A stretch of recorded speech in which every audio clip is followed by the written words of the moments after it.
Salut, salut! Sylvain Dubreuil ici, auteur conférencier. Comment ça va chez vous?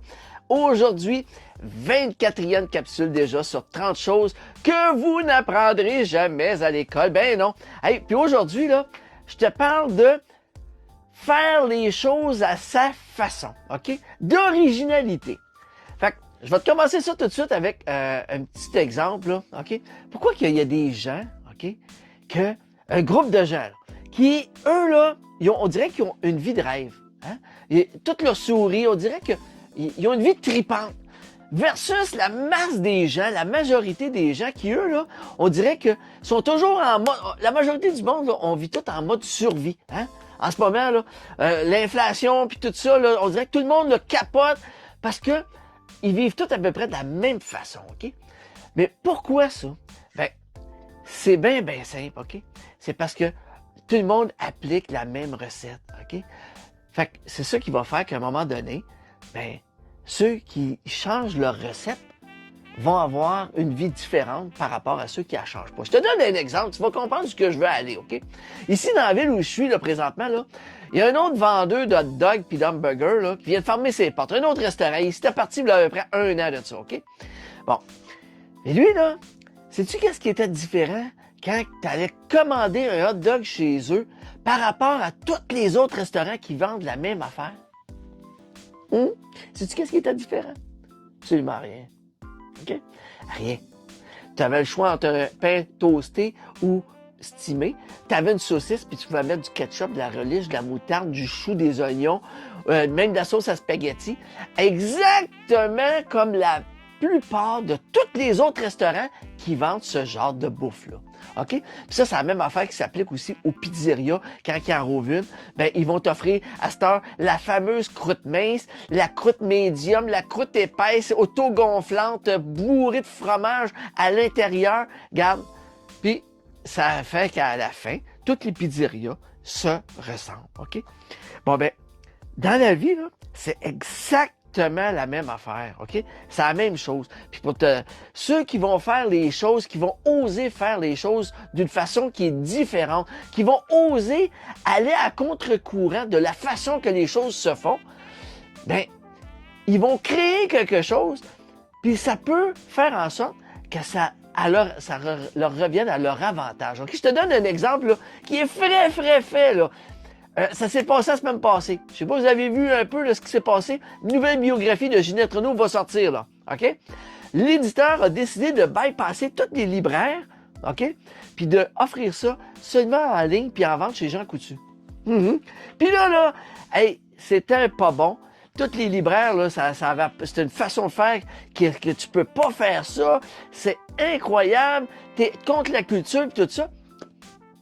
Tout simplement parce que lui, il a décidé que 10% de retour sur les revenus, c'était insuffisant pour un auteur, tout simplement. OK? Fait que lui, il a décidé quoi? Il a décidé qu'il était pour faire face aux imprévus, qu'il était pour gérer le risque, puis qu'à la fin, c'est lui qui était pour rapporter la cagnotte. Tout simplement.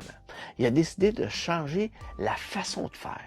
Puis moi, ça m'a fait rigoler un petit peu parce que, vois-tu, quand j'ai sorti mon livre en 2018, là, La vie, ce n'est qu'une question de temps, OK? Où j'explique là-dedans, justement, comment se bâtir une vie différente de la masse des gens, puis comment en venir à reprendre le contrôle de son temps, le contrôle de son argent.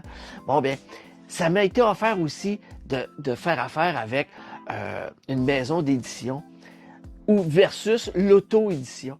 Quand j'ai vu le contrat, puis quand j'ai vu ce qu'il m'était imposé pour faire affaire avec une maison d'édition, puis finir pour aboutir dans des librairies, j'ai décidé de le faire moi-même, puis de prendre les risques, de tout assumer les dépenses, puis de le vendre par moi-même. Puis aujourd'hui, 5 ans plus tard, j'en vends encore des livres. Je suis en train de finaliser mon 2e, puis je vais fonctionner de la même façon. Puis,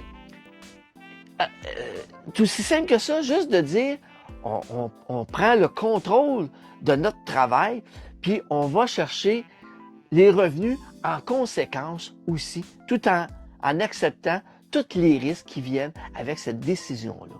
Fait qu'aujourd'hui, là, 24e capsule. Tu veux avoir une vie qui est différente. Tu veux changer ton style de vie, là. Ben, c'est bien simple. Si tu restes dans la vie que tu as présentement, à faire exactement ce que la masse des gens font, à te comporter exactement de la même façon que les gens, à peu près, en général, se comportent, c'est-à-dire faire son petit train-train quotidien, rêver de la fin de semaine, puis de faire en sorte de te serrer un petit peu de sous à toutes les semaines parce qu'ils t'en mettent dans tes REER pour un jour arrêter de travailler, couper tes revenus pour essayer de profiter de ta retraite, ben tu vas avoir la vie qu'en ce moment, la plupart des gens ont. Et si tu acceptes d'aller au-delà de ça, d'être original, de risquer de faire les choses d'une façon différente, ça se pourrait fort bien qu'à la fin, tu te retrouves avec une vie qui est considérablement, puis vraiment à l'inverse de la masse des gens. Fait qu'aujourd'hui, aussi simple que ça, tu vas avoir une vie qui est différente, ben, sois original, puis fais les choses à ta façon. On se laisse là-dessus. Si tu as aimé la vidéo, tu peux la partager, ben oui. Puis, si tu veux aller voir notre page YouTube Liberté d'Atsal, le lien est juste ici au-dessus. Puis on se revoit à la prochaine capsule. Salut!